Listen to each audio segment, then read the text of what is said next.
to Jannah.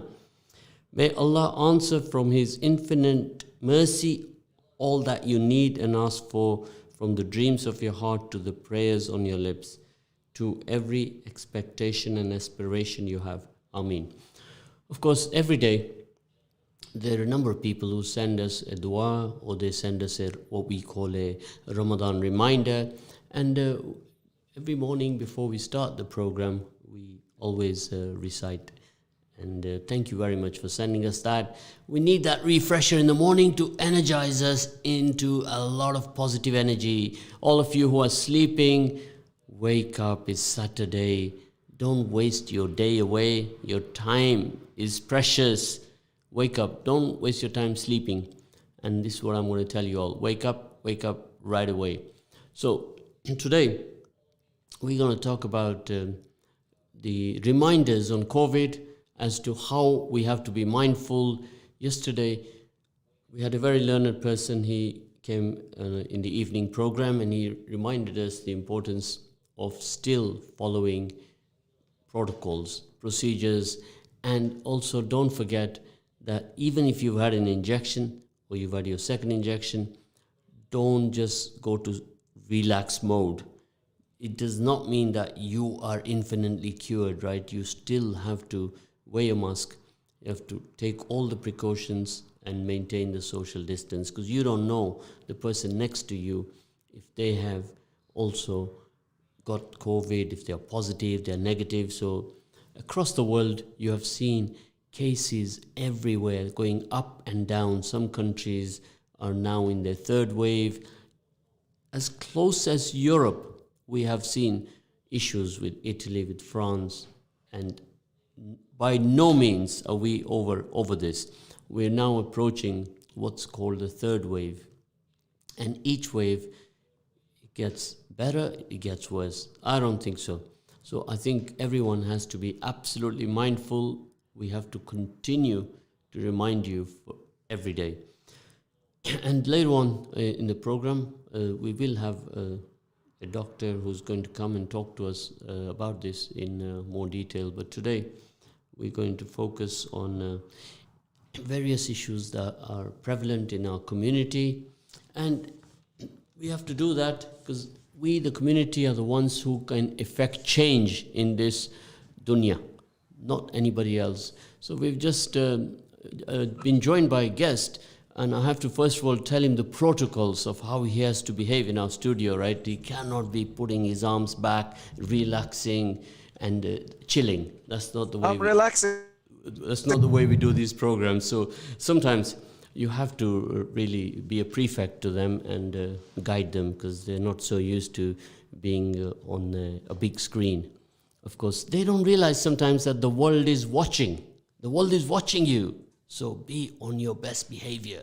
That's very important. All of us have to realize that. We have to be on our best behavior. And I hope all of you listening in out there, send me a text. You know our text number is 077 488 55055. Of course, we also use the same number for a WhatsApp. So wherever you are right now, send us a message. And if you feel like you are very brave, then you can call in on 011 648 22086. You can call in and talk to us and ask our wonderful guest any question that you would like, and he'd be glad to answer them for you. So today I'm going to introduce you to our guest.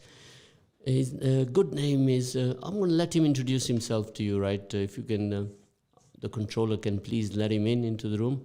He's in. Good morning, sir. I'm in. Good morning. Can you hear me? Yes, I can hear you very well.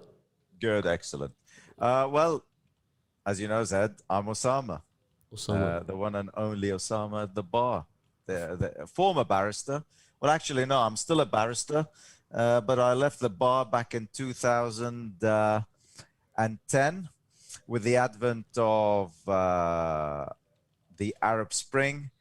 And for me, the Arab Spring was a liberation from the rat race of the independent practicing legal aid barrister in England and Wales. So, of course, the Arab Spring, many of our listeners will not even have recollection of that. So that's what we're here to do, is discuss a lot of recollections today, not only from 2011, which Brother Ossama has mentioned. We need to, when we say recollections, well, how far do you want to go? Should we go back to Henry VIII, or do we go back even before that? We can go back thousands of years, right? But maybe we can, I think, stay with Henry VIII. That would be about 500 years. Is that right, Osama? Henry VIII? Or Henry is it? VIII ruled at the same time, pretty much, or the same time frame as Ismail al-Safawi. Interesting parallels between Henry VIII and Ismail al-Safawi. Do you realize that they actually changed both of their countries' schools of thought as a result of women? Because, of course, Henry VIII wanted to divorce Catherine of Aragon and marry Anne Boleyn. The Pope wouldn't allow him to do so, and therefore he decided that he's going to change the entire country to Protestantism and the Church of England. Ismail al-Safawi was a Shafi'i, as the official state of the Persian Empire then. He divorced his wife by uttering talaq 3 times. He wanted to take her back. The head of the judiciary in Iran, of course, at the time, or Persia at the time, refused to allow him to do that. And the only school of thought that permitted to remarry after the utterance of talaq 3 times was, of course, the Jafari school.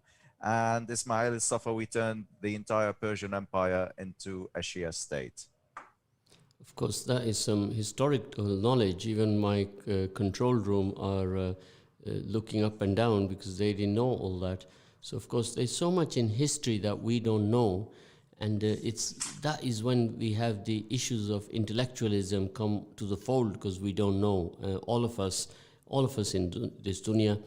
But you know, the reason why we don't know it, unfortunately, Zed, is because we don't read the Quran properly.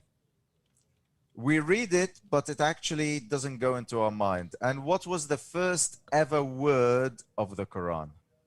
Iqra. It was read. Absolutely read.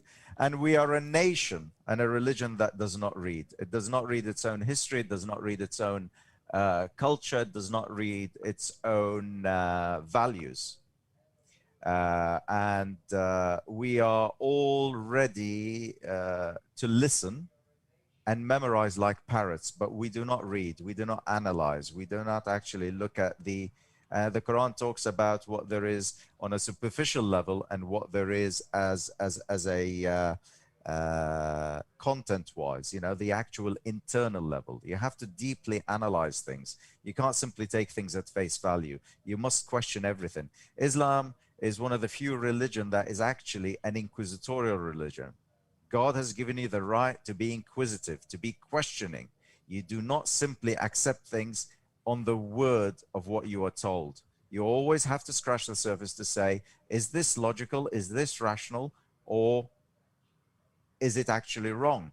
And you can only decide whether or not it is the truth by analyzing things and questioning them. And ultimately, we are all there to search the truth. We're not there to be unfair or unjust to others, because you cannot call yourself a Muslim unless you have a deep sense for justice.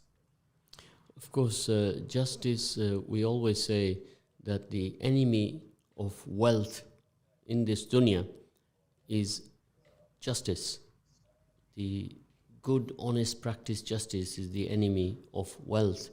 And we're all blessed, Brother Ossama, with a gift in life. Today we are blessed because we are here talking to each other. You are on the other side of the world in the UAE. I'm sat here in the UK. Can you see me properly, by the way? Yes, we work here with sound more than we do with looking at each other. No, right, but Brother I mean, Ossama? is it coming dark? Your beauty is in your voice, not in your looks. Right, we have gone past that stage of life, Brother Ossama. Right. Well, I hope you have, because in reality, I'd worry if. So here we are. If that was, so we're all saying we're blessed, mashallah. All of us are blessed. We are all being gifted by Allah Subhanahu wa Taala, and our purpose is to give that gift to others. Right, we have good in us. All of us have good enough in us, and we have to share.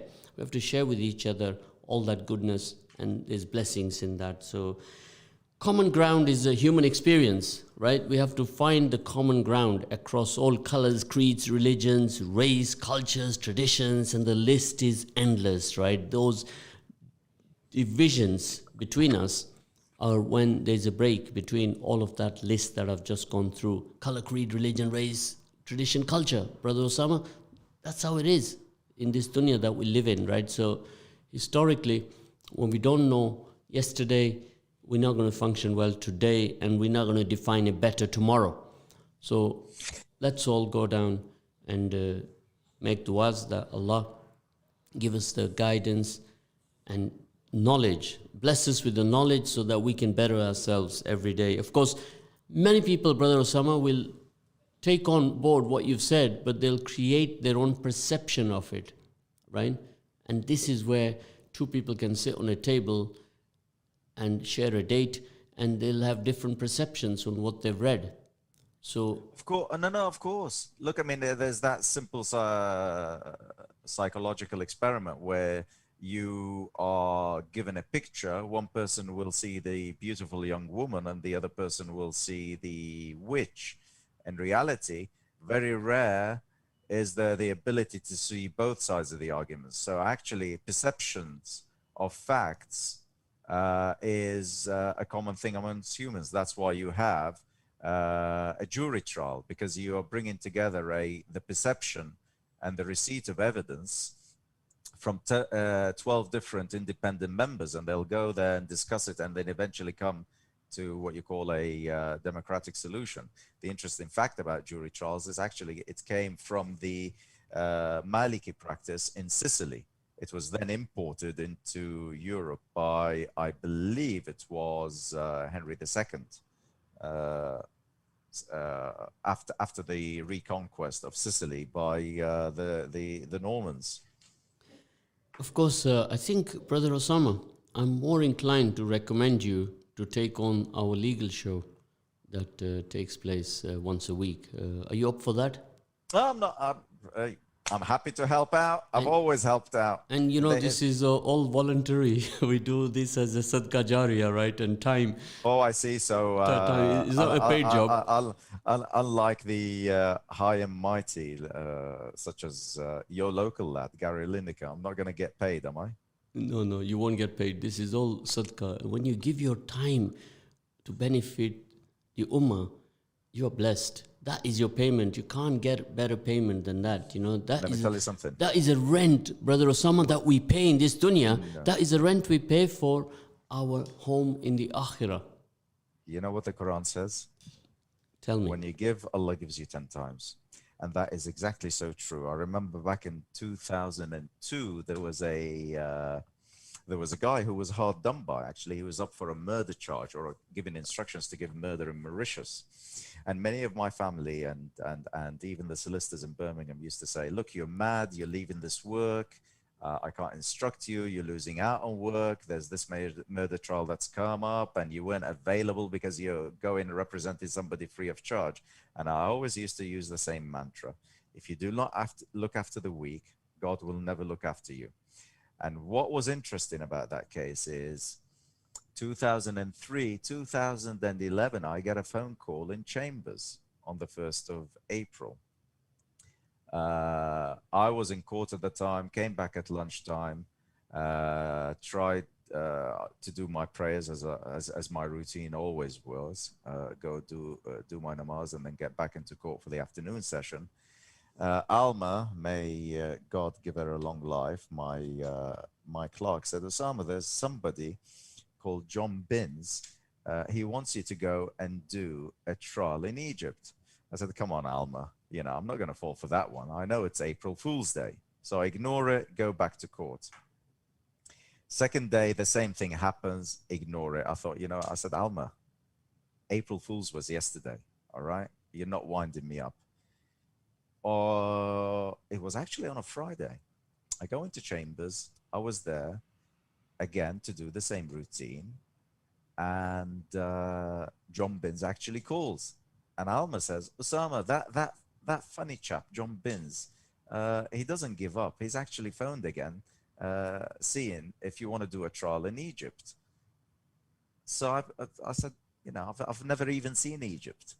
I pick up the phone, speak to John Binns. He says, look, you're Mr. Danishar. I said, yeah, I am. How can I help you? He says, look, we'd like you to cover a case as a human rights observer in Cairo. It's for a guy called Ahmed Ayaz. Do you know him? I do a quick Google search because I was actually at the clerk's desk at the time. I Google search and a actor comes along.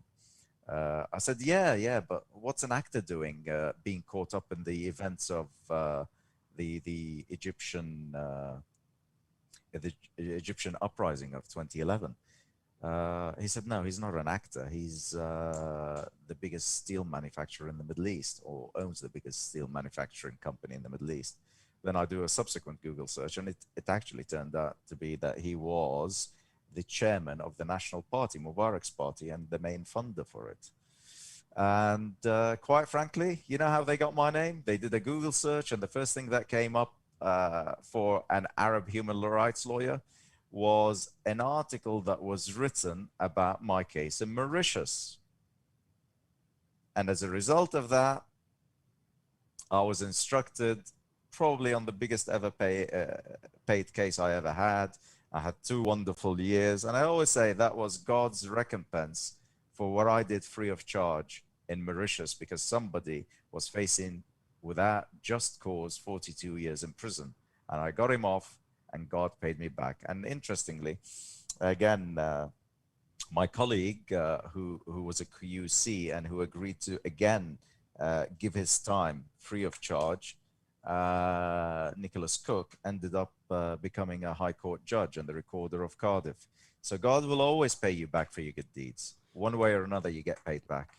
Of course, every day we send this message out to all our listeners that your good actions today will plant the seeds for your good deeds tomorrow. Because every time you do a good action, what you're actually doing, you're just planting the seeds for your good deeds tomorrow. And of course, after that, we always say that everything good that we do in this dunya is a rent that we are paying every day for our home in Jannah. And this message during the month of Ramadan, Brother Ossama, we have to keep reminding each other. We are all going to remind each other about our emotional, mental, physical, and our spiritual awareness. So many of the things you are talking about are connected with our spiritual awareness, to cleanse our soul and to feed our mind every day. It's absolutely important. When we feed our mind, it's the way forward. So this is a very, very strong message from Brother Ossama. And today, common ground is a human experience. So some of the good things that Brother Ossama is talking about today from his experiences in his profession. And the interesting thing, what we touched upon earlier, is the system of jury, how it was initiated into the legal system all over the world today. So Brother Ossama, could you delve into that? How was the jury system? Then you have 12 members of the jury who are all free of crime to decide the fate of one person. Well, initially the Malikis in Sicily, and the Maliki school of thought it predominates North Africa, west of Egypt. Egypt is Shafi'i. Maliki is essentially Libya, Tunisia, Algeria, Morocco, down Mauritania, down towards Nigeria. So it's that northwest African coast, and of course they went across and they conquered Sicily, southern Italy, Corsica, and Sardinia, those islands. And of course they also conquered Spain up to the Pyrenees and southwest of France. So quite a territory that, isn't it, when you think about Islamic civilization. What year are we talking about, Brother Ossama? We're talking about between 900 AD to around 1200 AD, though coming up to the days of the 1100, late 1100s, early 1200s. I was never good at dates. I just took the actual story. That is all that was. So the story at that time was that the jury system had been initiated in that region at that time. Yeah, yeah, absolutely. So they found a way that the best way to decide any dispute and to see who is telling the truth was to get 12 members of the community, 12 believers, and they would hear from each side, and then they would come and decide on what the truth was. And they would swear before Allah that they would actually make the decision on in accordance with what they believe the truth is to be. You see, it's something that I always used to use in my closing speech when I was before a jury. Ultimately, there's always three types of truth in this world. There is what I would claim, there is what, of course, you would claim in any dispute, Zed, and there is the objective truth. And that was actually what the utterance of Ali ibn Abi Talib, alayhi salam. And the job of a jury, even as early Maliki, the days of Maliki Sicily, was to find that objective truth that Ali ibn Abi Talib was speaking about. Because, as I say, in any dispute there are three truths, but we are tasked as human beings always to try and find the objective truth. That is the truth that is ultimately undeniable. It cannot be, it doesn't matter how much you can try and deny it, the truth will always come out. And that's the objective truth, not the one that is skewed by propaganda, lies, deceit, all of these things. Of course, that's very well explained to all our listeners out there. No doubt all of us, at some point in our life, we come across situations like that. And this is a very good nasiyah that there are three But by the way, it doesn't mean that somebody is lying, he knows he's lying, because a sense of human beings that they can actually persuade themselves to believe in something which is completely fictitious. You actually truly believe what you're saying is true. You become so delusional and detached from reality that you start to believe the own lie that you peddled, and you will basically stick to that. And there is many a time where I've actually come across, even recently on an investigation here in Dubai, to try and basically justify the actions. A woman accused somebody of sexual assault. And she clung onto that and eventually persuaded herself it was happening because she wanted to justify to her spouse as to why she was engaged with a particular man in an intimate relationship. So she created this fictitious story when the spouse said, did he assault you? And the first thing she said, yes, he did. So she ended up reporting it, false allegation. Clearly, after 2 weeks of investigating and going through all the witness evidence and everything, it became abundantly clear that she had made it up. And the first, it's quite interesting because there I drew up on an experience which I had in Birmingham Crown Court in 2003, where a very similar thing happened. Against a person who ended up spending, for no reason, 6 months in custody. And again, it was on a false allegation. It was blatantly false allegation. Because again, for the woman to try and justify as to why the underwear of another man was in the bathroom, and when her partner had beaten her up back in blue and forced, she said, well, he raped me. So he dragged her to the local police station. Initially, she goes in and reports an assault. Who was it that assaulted you? Oh, it's my ex-husband. She comes out. Of course, the partner is still there. Say, did you report it? Yeah, I did report it.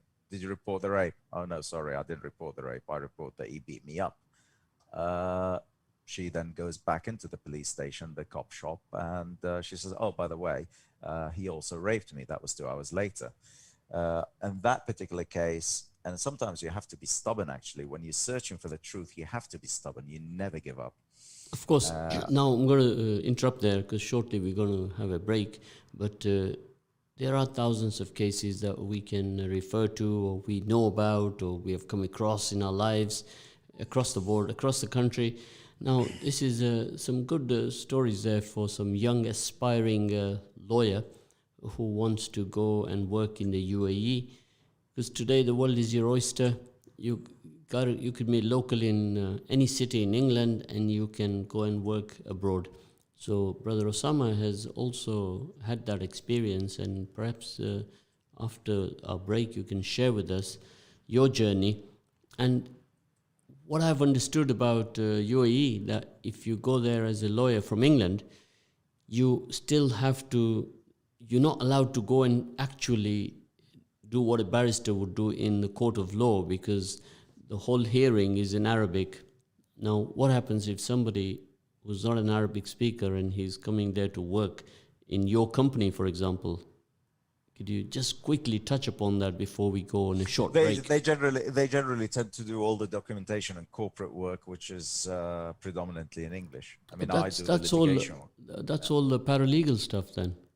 No, not really. I mean, there's a lot of lawyers who review and look at, shall we say, merger and acquisition documents. I mean, it's things that I could, I absolutely hate. You get a 200, 300-page contract and you have to go over it. Those sorts of things. I mean, that's all done in English. It's not done in Arabic. I tend to do the interesting stuff, the romantic stuff of litigation. Try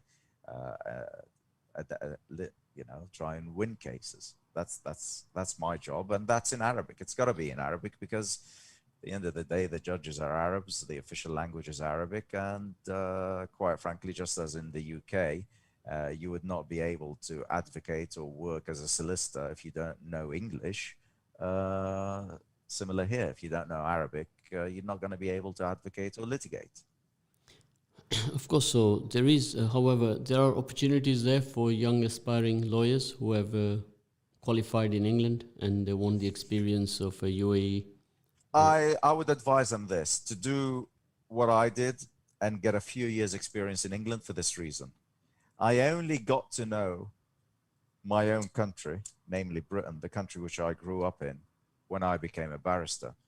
There were many communities and many races and many places I would have never seen in Britain had I not been a barrister. For example, I would have never mixed with the Afro-Caribbean community, the Jamaicans, the Trinidadians, all of those, had I not represented them in court. So I never would have got to know their culture and what decent people they are, had I just remained a middle-class public school boy Arab. Right? I would have simply been in that close circle that most of my family are. I mean, you ask any member of my family, and you know my family quite well, how many black people or Afro-Caribbean people do they know, Africans or Caribbean? They'll say none because they don't mix in that circle. Whereas I got to know Africans, Nigerians, Sierra Leoneans, Ghanaians, Jamaicans, Trinidadians.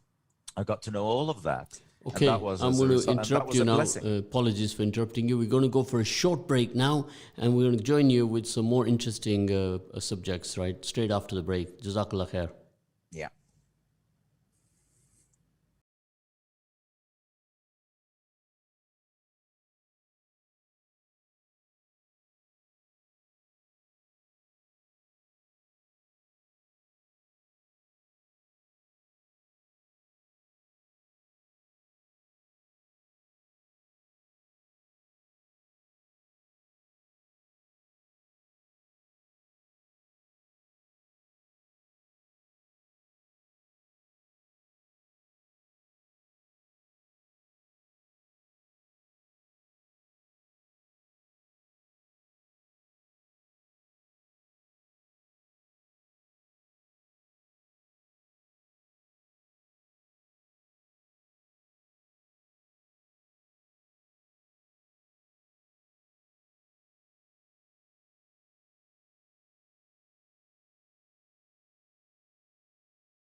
Wabarakatuh, brothers and sisters. We are just back after a short break on Ramadan Radio 87.9 FM.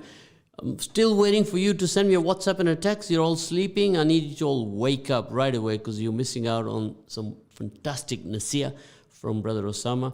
If you can text me on 077 488 55055. So today, we've been talking about, every day we talk about COVID and to remind you of mindful steps that you have to take and not get complacent. So today, Brother Ossama, COVID has absolutely taught humanity a lesson, hasn't it? That we have so much to learn from COVID. I know that you yourself went through the experience of COVID. I think you went through it almost twice, didn't you? When it very early started. At the start, Wuhan. yeah. February last year, yeah. Yeah. I went through it. Yeah, then in March. That passed, actually. Yeah. It's passed very easily. I think I remember even going jogging in the middle of in the middle of when I had COVID first time. I didn't know it was COVID. I went to the local hospital. I said, "Look, could this be coronavirus?" He said, "There's no such thing as coronavirus. Take these paracetamols and go away. You've got ordinary flu." So the bizarre thing about it, I lost taste, I lost smell. I thought it was just my sinuses clogging up, so I couldn't taste salt, bizarrely. Of course, that was very early on. That was February. Yeah. And first week in February 2020. And it was around November, December when I remember one of my friends, she told me that, look, I'm really worried. I'm leaving the city and I'm going to go in the countryside to live with my uncle. I'm going there with my daughter. I said, why? She said, I don't see good coming ahead. And that was in November when she told me that. And she says, I'm going to the countryside. My uncle's got a farm in Dorset. I'm going to go there. And she says, it's not going to be good. What's happening in Wuhan is going to come into England. And it's going to be everywhere all over the world. And she's the only person I know that she had the foresight. She was thinking way ahead, and she had this gut feeling that she followed.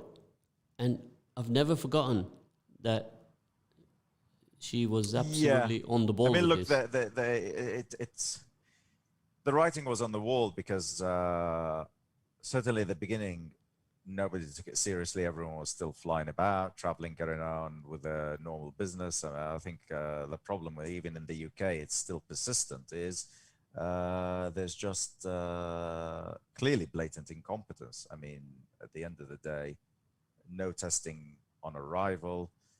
There's a travel ban, but when I came back in November, back to the UAE, beginning of November, allegedly when the travel ban was imposed, my flight back to the UAE, most of them were transiting to India, Pakistan, and other places, even Africa through Dubai airport. My flight was normal and it was full. And I just couldn't understand how it is a government can impose a travel ban, yet allow people to travel without any discussions or recourse. They were coming back into the country, and that's what resulted in the second lockdown. I mean, it's just so foreseeable. But it seems that people just didn't care about that stage. But, of course, I mean, the UAE actually dealt with it remarkably well. They took quite stringent. I mean, when I'm talking about you have got effectively a lockdown, it was a lockdown. You needed consent to actually go out and do your shopping, and you were given a 3-hour window, and it would come onto your mobile phone. If you're caught and your mobile phone hasn't shown the message, you cannot show the message. In fact, they wouldn't serve you at the counter. You had to show the message on checkout to see whether or not you were given the consent to actually go and do the shopping. So, when you bring in rules, enforceability was good here. Of course, it's a small country. You can do enforceability. It's nothing to do with the small countries, Ed. Because don't forget, there are many different nationalities here. How many nationalities you have there? Oh, loads. I mean, they're countless. It's a concerted effort to have a bit of discipline and follow rules. What is striking about, I mean, look, I'll give you an example. Germany never had a lockdown, but people in Germany behaved sensibly. there wasn't a travel ban, but the Germans didn't go about on holidays to Africa and Brazil and Dubai and post Instagram photos when there is a travel ban. You've got to be disciplined. My COVID experience the second time was much worse. I mean, it was 3 weeks of somebody throwing you into a sauna and locking the door to that sauna because the temperature wouldn't go below 39. You can't eat, you can't look at light. The noise when you and the others used to phone me, it was like somebody putting a drill into my head. That painful. So what Ossama is talking about here is total detachment. It cleanses the human experience. It was cleansing. Yeah, it was cleansing. Your emotional, your mental, your physical, and your spiritual awareness, and that is what we're talking about here today. That how we have to come out of this with having learned many lessons. But I don't think people have. The unfortunate thing is people haven't learned lessons. You see, at the end of the day, sometimes nature and sometimes God take their own revenge in one way or another. Don't ever think of COVID as anything other than a reminder from God that, look, the track that you were going down on, where effectively you're nothing other than cattle constantly consuming for instant self-gratification, whether it's food, whether it's the next posting on Instagram, TikTok, WhatsApp, all of that, that is just not the way a human should behave. But you don't see that change. I mean, for me, I switched off everything. So we're all engrossed in that way of life today, where we are totally following the social media. And I'm saying to everybody, right, that the net is endless. The internet is a library for knowledge. So if you use it correctly, you start teaching your children the benefits that you will gain with knowledge. It's incredible, right? And you need but can I ask you this, Zed? What is a page on Wikipedia gonna give me that a book in an old-fashioned library where you get the real feel of the book, the real smell of that book, doesn't give you? There's an element of what you call an intangible when you actually open up a paperback book and read. And by the way, when you're reading on a printed page, you get to retain much more information and see things that you never see on a computer screen. Very interesting for all of you listening in right now. We talked about this earlier on, that the importance of reading a book. We must read a book and we must learn that the impact is totally different from when you look at your phone and you have a quick glance and you look through it, to read a story. You can only do a bullet on the phone, but to actually take the benefit, you need to read a book. Now, we don't have much time left, and I want to introduce all our listeners right now, and a very good salam to one of the listeners who's just sent me a text. Ossama is saying that I'm listening to you attentively and I'm on my way to get my Pfizer jab at hospital. MashaAllah. That is good. Good luck with that. Good luck with that. Absolutely. Yeah. 100% luck with that. Yeah, I actually took my Chinese vaccine. Of course, I'll just give him a heads up that for a day or two, you're going to feel a little bit, you'll have different symptoms. Just take a paracetamol, and my advice is go home and rest and relax. Don't be running around, and you'll be okay within 24 hours. So nothing. You know what? When people used to approach me and say, "Have you been vaccinated?" I say, "Yeah, I was vaccinated by Allah. I got the real thing." So what he's saying is the herd immunity, that he got COVID and he's now got the antibodies. But no, but I still took the vaccine. I mean, in reality, he still took the vaccine, because last week we had a program on this, that if we have the antibodies, why do I need the vaccine? So we're saying, well, you still do, because I'll tell you why. You don't stop washing your hands. So Ossama, yeah, absolutely. I want to move on to something else now. I want you to, obviously, you're not listening in every day, but every morning we do a program from 9 till 10 from Monday to Friday. And this week we are going to be discussing the issues prevalent in our society where racism is used as a weapon for many, many, many years, right? And institutional, systemic racism. We're going to be discussing IND, and most people will not understand what is IND, or some people call it DNI, or some people even refer to it as unconscious bias training, UBT. So we're going to go through these subjects in a very methodical manner. We're going to talk to some good learned people and share experiences with some people who have been through this journey of life, you know. And Ossama, you yourself have been through many, many instances where you, in your profession, has defended the issues of racism. Now, one particular case that I read about recently, Ossama, which you are well aware of, is if you have a beard and you are from the Judaism faith, you will be anti-Semitic if you're against it, right? And if you're a Muslim, and if you're a Sikh wearing a turban, so these are issues, just small issues, but they can open up a big wide door. No, absolutely. I mean, I had a case very early on. I think it was 1998. A school child who got into an entrance exam and got into quite a good quality school in Croydon. Can't remember the school name now. And he was refused entry unless he shaved his beard, 15-year-old Muslim.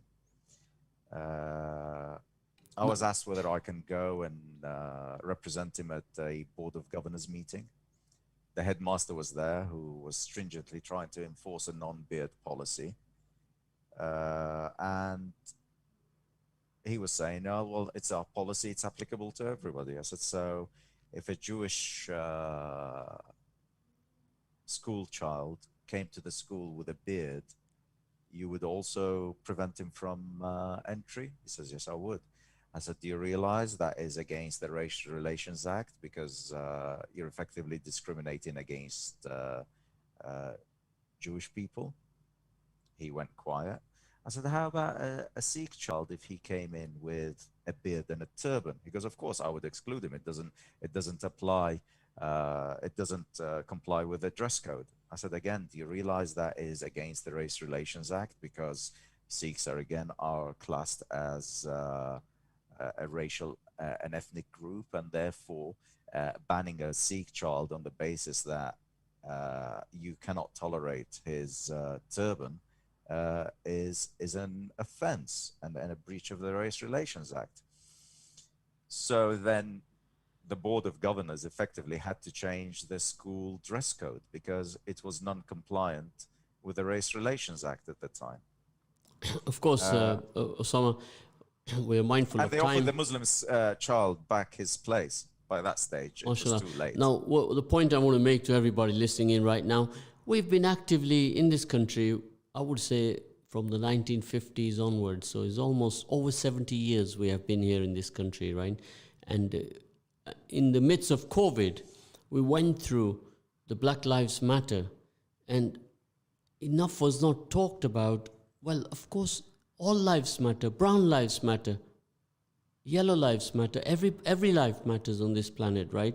And sometimes each time when we refer to one group only, then the others lose out. And I was championing that BAME, B-A-M-E. I call it BAME.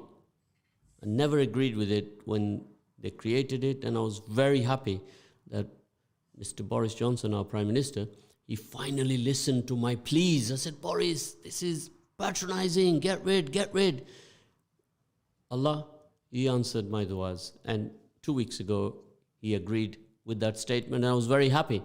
So, Ossama, why are we talking about issues today when we've been here 70 years? Why are we still being singled out?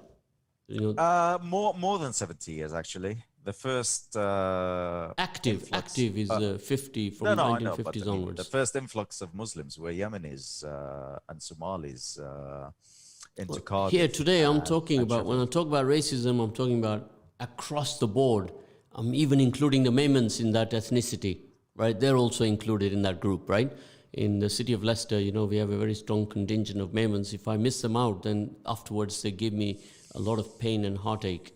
So guys, Because ultimately, I'll tell you why we're still fighting a battle. Because we still look at ourselves as Maimans, Gujaratis, Pakistanis, Arabs, Persians, and so on. I mean, intrinsically, if you don't get rid of that and you don't see the human in the other, racism will always be there. So that is a very strong message. During the week, we're going to have fantastic talks on this, and that is the key word which Ossama has spelled out today. It's that one word that has made this morning absolutely worthwhile and a blessing, to see the human in another, right? That is what I'd like everyone to take heed of. And we have young Abdul Sattar here, who is our nasheed artist at Radio Ramadan, and I'm going to sit with him and we're going to write some good songs, or good nasheeds, we say it. We don't call it a song, it's a nasheed. And Ossama, you are the contributor to that, because to see the human in another is the way forward, right? So absolutely. But look, I mean, there's also a very, very important thing. I mean, I don't, you see, you got to look at religion and Islam as a series of evolutionary steps, starting actually with the Zoroastrians. I mean, people have a misnomer, especially amongst Muslims, that the first ever person who believed in the one God was Nabi Ibrahim. It wasn't. It was actually the Zoroastrians. It were, you know, I mean, they were the first ever. And people don't realize that. People think that Zoroastrians are idolaters who worship fire. They don't at all. They were the first monotheistic religion on the planet. All other religions, including Judaism, Christianity, and Islam, derive their teachings from Zoroastrianism. And I'll give you the example as to why. They believe everything. I mean, put it this way. When you go to the nativity scene, the nativity play, the three wise men, where did they come from? They came from Persia. Now, how did the three wise men know that Christ was born if in their teachings and in their original prophet, he did not foresee and foretell of the birth of Christ? See what I mean? Well, so I'll tell you, Ossama, you are blessing us all with some fantastic nasiyah, right? And a brother here has sent a message in. Salam alaikum. I've been tuned in for the past hour, and your guest Ossama is extremely knowledgeable and a pleasure to listen to. Can you have a routine show with him? Jazakallah to Zed and everyone for your efforts. May Allah accept it all. Tallah. Well, of course, I think Tallah, he deserves that pack of biscuits well wrapped up for me by one of the listeners. And guest, Ossama, you are too far away, otherwise I'd send it to you by DHL. No, well, it depends whether they're custard creams or not. No, they're not custard creams, but later on... Come on, how can you not sell them a packet of custard creams? My That's the best biscuit. My controller can take a picture and send that to Ossama. He may accept that, and, you know...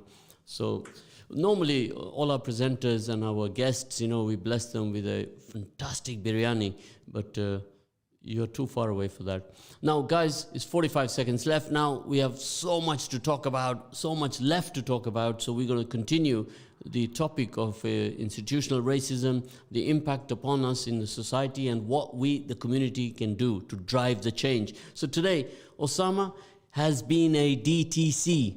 DTC is drive the change. He has come forward, and he's the kind of guy who can drive the change across the board in all communities, right? By the way, but racism is not simply